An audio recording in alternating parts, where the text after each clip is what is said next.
প্রক্রিয়ায় পুলিশের ভূমিকা অত্যন্ত গুরুত্বপূর্ণ।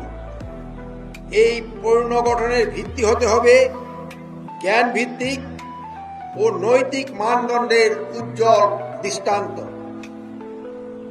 এর মাপকাঠি হবে স্বচ্ছতা, জবাবদিহিতা, নিরপেক্ষতা, ন্যায় বিচার, মানবিক এবং জনগণের প্রতি সেবাধর্মী মনোভাব।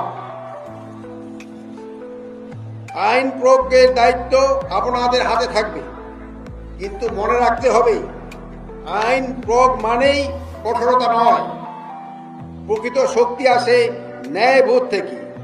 বিচার করার দায়িত্ব আদালতে, কিন্তু তদন্ত, গ্রেপ্তার, আচরণ ও সিদ্ধান্তে পুলিশের বিচক্ষণতা ও নিরপেক্ষতা নিশ্চিত করে আপনাদের সবচেয়ে বড় দায়িত্ব।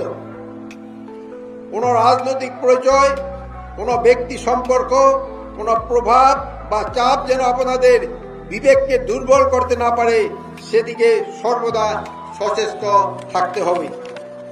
বাংলাদেশের মানুষ আজ পুলিশের সাথে সেবা গ্রহণে মুক্তভাবে কথা বলতে চায়। পুলিশের কাছে তাদের প্রাপ্য সেবাটুক নির্বিঘ্নে নিশ্চিতভাবে পেতে চায়। হাসি মুখে সেবা দিয়ে বাড়ি ফিরতে